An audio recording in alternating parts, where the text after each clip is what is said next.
Kudelka sintió la llamada, el grito susurrante de un antiguo y olvidado espíritu que le pedía ayuda. Y sin mapa y sin ninguna garantía de poder regresar de vuelta, se puso rumbo al monasterio de Nemeton. El viaje a caballo duró días, mientras el paisaje galés la envolvía en niebla, y como era de esperar, cuando llegó al monasterio lo encontró cerrado. Los altos muros parecían querer proteger un oscuro secreto en su interior, pero nada la iba a detener. Con una cuerda atada a su cintura, subió por las paredes. Casi fue empalada por una espiga de hierro suelta al intentar colarse en el interior, pero lo consiguió, y fue ahí, entre las vigas rotas del establo, donde se topó con Edward Plunkett, herido, solo y apenas consciente. Un monstruo le advirtió entre jadeos. De repente, una criatura sorprendió a Kudelka por la espalda. Podría haberla matado, si no fuera porque Edward le lanzó su arma y ella rápidamente pudo abrir fuego, poniendo fin a la vida de aquella bestia. Después, como agradecimiento, apoyó sus manos sobre él. Su energía fluyó como un frío fuego que regeneraba su piel desgarrada. Edward, asombrado por su poder y avergonzado por su belleza, apenas murmuró gracias. Este le explicó por qué estaba allí. Por lo visto, había escuchado rumores sobre un hombre que había comprado el monasterio y que contrataba a diario a chicas de compañía, lo que significaba tesoros y mucha diversión, justo lo que él buscaba. Pero desde luego aquello no era lo que prometía. Aquella abadía parecía vacía, pero al adentrarse por los pasillos de piedra sangrantes de humedad, Kudelka y Edward fueron recibidos por los cuidadores del monasterio, Bessie y Ogden, una pareja de ancianos de lo más peculiar. Y con miradas esquivas y sonrisas rotas, ofrecieron sopa caliente a nuestros héroes. Kudelka no se tragó tal cortesía, se sentó en la mesa sí, pero dejó la cuchara intacta. El olor era raro, como si algo muerto hubiera sido hervido. Edward, sin embargo, comió y no tardó en pagar el precio. Minutos después de que los cuidadores se fueran de la habitación, Edward cayó al suelo. Sus ojos iban apagándose mientras el veneno hacía efecto. Kudelka se arrodilló y le susurró: «No puedes confiar en todos, no aquí». Volvió a curarlo con su magia. Este contratiempo en realidad les fue bien, ya que ahora la pareja de ancianos pensaba que estaban muertos, por lo que si no hacían ruido, podrían seguir explorando el monasterio sin problemas. Fue en el invernadero donde se toparon con un hombre inconsciente tirado en el suelo. El culpable de aquello, una criatura similar a una planta gigante que estaba a punto de envolver con sus tentáculos a su víctima, cuando Kudelka y Edward aparecieron. Cuando por fin la criatura cayó, el sacerdote despertó, pero ni lo agradeció ni les preguntó. Solo los miró como si fueran culpables de algo que todavía no sabían que habían hecho. Este hombre se llamaba James Flaherty y había sido invitado a venir por Ogden y Bessie al monasterio, motivo por el que ni Kudelka ni Edward confiaban en él. Pero allí dentro nadie sobrevivía solo, y así nació una alianza de lo más peculiar. 3 almas rotas atrapadas en una abadía que parecía estar, además de viva, muy hambrienta. Fue en una de las salas de la planta baja donde encontraron el espíritu vengativo de Charlotte Lotta, una niña que al nacer fue encerrada en aquel monasterio y separada de su madre. Durante los 9 años que vivió allí, antes de ser decapitada, no recibió ninguna de las cartas que su madre le envió. Es por eso por lo que creció creyendo que fue abandonada, y el odio fue el único sentimiento que la acompañó tanto en vida como después de la muerte. Más tarde, cuando los espíritus del lugar trataron de comunicarse con Kudelka, esta cayó de rodillas. No gritó, pero sus ojos se cerraron como si algo la arrastrara hasta el mismísimo infierno. Uno a uno, los espíritus la fueron poseyendo. Sus labios comenzaron a moverse, pero de ahí no salía su voz. Era un coro de lamentos. Entre espasmos y visiones, Edward y James escucharon la verdad. Y es que durante siglos, ese monasterio fue un cuartel, una prisión secreta, un matadero humano disfrazado de santuario. Miles fueron torturados en su interior, algunos por órdenes, otros por simple crueldad. Y toda esa ira, toda esa muerte, había empapado los cimientos. El monasterio no solo estaba maldito, estaba vivo, alimentado por siglos de dolor. En el almacén, entre cofres carcomidos y vitrinas rotas, una figura los acechaba. Era un ladrón. Había perdido la razón al toparse con aquella pesadilla y los atacó como un animal acorralado. Una vez lo dejaron en el suelo, Edward, sin pensarlo, le disparó a quemarropa. El cuerpo cayó, la amenaza desapareció, pero dejó algo atrás, una llave, la cual usaron para entrar en las habitaciones privadas de los cuidadores. Dentro encontraron pinturas, todas mostraban el mismo barco, la princesa Alice. En algunos cuadros aparecía en llamas, en otros hundiéndose y en otros navegando entre mares imposibles. Kudelka se acercó, tocó una y fue arrastrada por una visión. Vio rostros y cuerpos flotando en el agua y escuchó el grito sin eco de las víctimas ahogadas, atrapadas entre mundos. Cuando por fin volvió en sí, la imagen seguía ahí. Era curioso ver cómo incluso el arte lloraba en aquel lugar y no paraba de repetir el mismo nombre. Elaine, la voz de la mujer que había llamado a Kudelka. En una cámara secreta oculta entre los muros de la biblioteca, los tres tropezaron con un ataúd solitario, reposando con solemnidad en un féretro corroído por el tiempo. Al levantar la tapa, descubrieron el cadáver marchito de Roger Bacon, un famoso mago de más de 700 años. Cuando el cuerpo cobró vida, no paraba de balbucear frases sobre los Formors y que había sido el responsable de copiar el documento Emigre. Y luego, sin previo aviso, se desplomó inerte una vez más.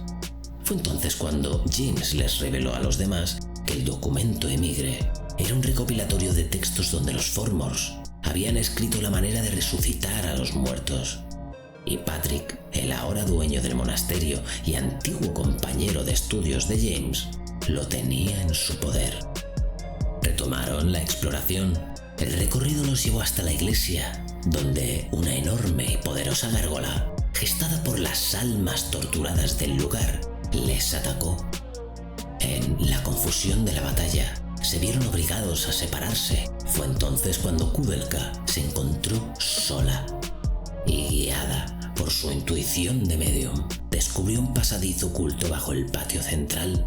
Al bajar, se topó con que todo estaba lleno de sangre. Una oleada psíquica nubló su mente. Imágenes rotas, rostros desfigurados y el recuerdo de los últimos momentos de vida de las víctimas la paralizaron. Fue entonces cuando una sombra se deslizó por su espalda. Era Ogden, que la golpeó dejándola inconsciente. Para cuando despertó estaba atada a una mesa.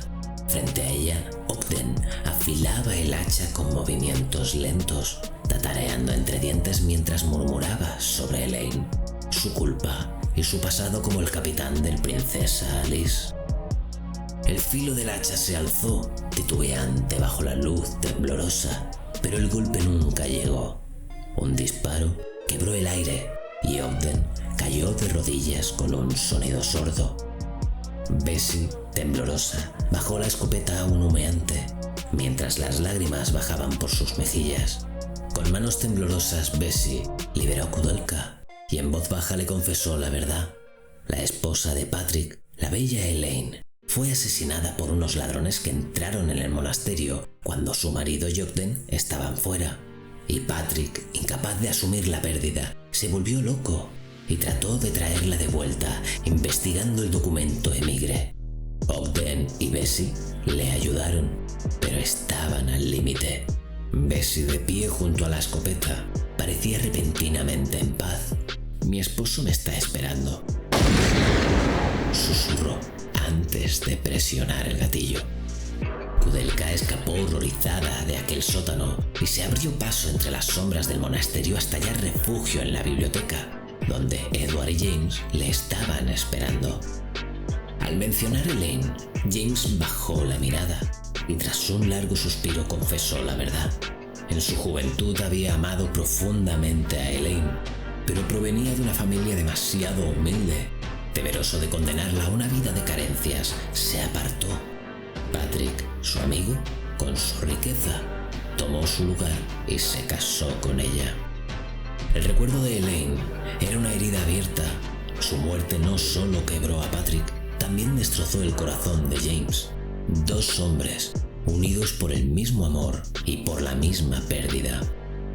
Tiempo después, ante un retrato de Elaine cubierto de polvo, Kudelka sintió de nuevo la llamada.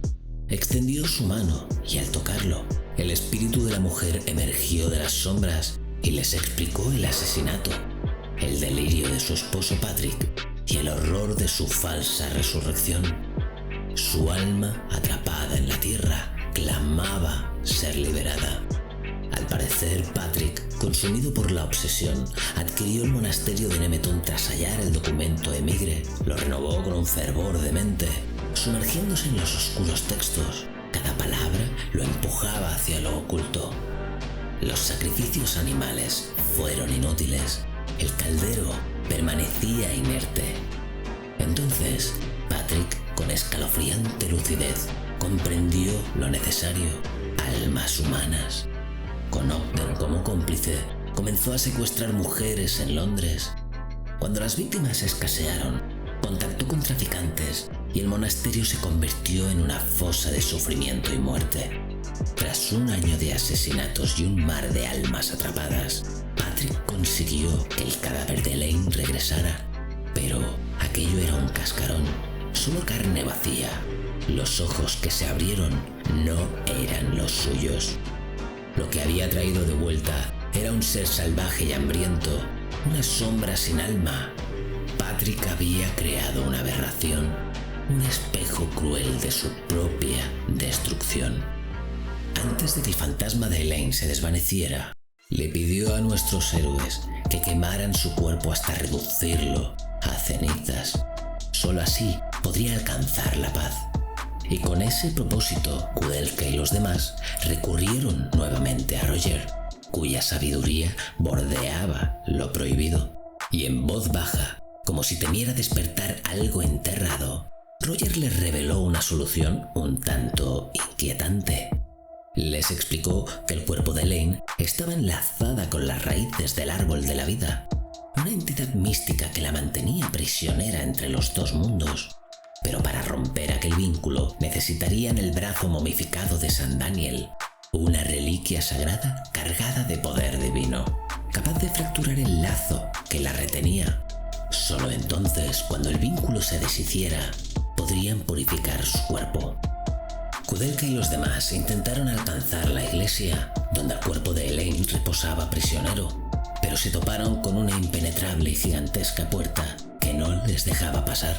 Fue entonces cuando James se acordó de que cerca había un laboratorio lleno de productos químicos con los que podía preparar nitroglicerina.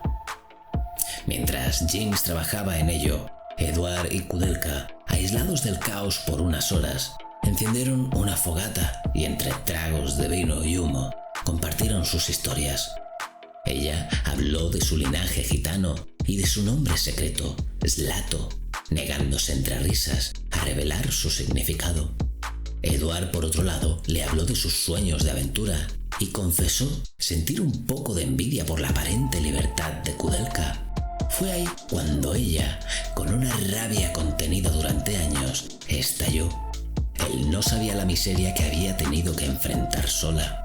Y es que su infancia no fue fácil. Los gitanos con los que vivía eran pobres, supersticiosos y desde temprano comenzaron a temerle. No era normal que una niña pudiera predecir la muerte exacta de su padre días antes de que ocurriera. Incluso su madre la miraba con terror y con cuchillo en mano trató de apuñalarla. La acusaron de estar poseída y de traer el mal. Nadie quiso escuchar sus lágrimas y los ancianos la desterraron.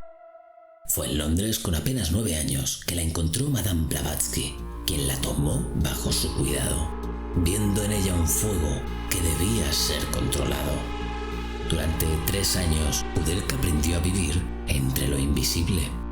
Aprendió a escuchar a los muertos, hasta que la muerte también se llevó a Blavatsky. Tuvo que sobrevivir como buenamente pudo, ayudando a desconocidos a encontrar objetos, prestando su don para hablar con los que ya no estaban, y incluso en tiempos desesperados, llegó incluso a venderse por calor o por comida. Una vez la puerta reventada y dentro de la iglesia, todo estaba cubierto de enredaderas vivas. En una cripta secreta hallaron el cadáver momificado de Patrick, atrapado por las raíces del árbol de la vida, y James, en un arrebato de ira causado por los incesantes recuerdos, roció con gasolina cada rincón. Y cuando sumergieron en el caldero el brazo de San Daniel, las raíces reaccionaron como bestias. En lo alto del campanario, donde el árbol alcanzaba su cenit, se encontraba Elaine, atrapada en un capullo gigantesco.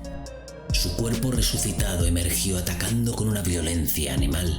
No dejaba de perseguirlos, obligándoles a subir hasta la aguja del torreón, llegando a un callejón sin salida. La batalla parecía interminable. El monstruo no dejaba de mutar y volverse más y más fuerte. La desesperación crecía, y cuando todo parecía perdido, James se levantó alzando su cruz y le confesó a Elaine, sin miedo ni vergüenza, el amor que aún sentía por ella. En respuesta, un rayo descendió del cielo, envolviendo con una luz divina todo el campanario. La forma grotesca de la criatura se quebró, mostrando de nuevo a la bella Elaine. Sus ojos brillaron con ternura al recordar su pasado compartido. Le habló a James como lo hacía en vida y le dijo que volvían a casa. Cuando la luz se desvaneció, tanto James como Elaine ya no estaban. Ahora estaban juntos en el más allá. Mientras tanto, las llamas amenazaban con devorarlo todo, y Edward tomó a Kudelka en brazos. Saltaron juntos y, por imposible que pueda parecer, sobrevivieron a la caída, como si el destino les concediera una noche más. Roger apareció entre los escombros. Era el momento de la despedida. Antes de partir, Kudelka confesó con una sonrisa el verdadero significado de su nombre. Zlato significa tesoro. Minutos después, mientras Kudelka lo miraba perderse en la niebla, deseaba volver a verlo algún día.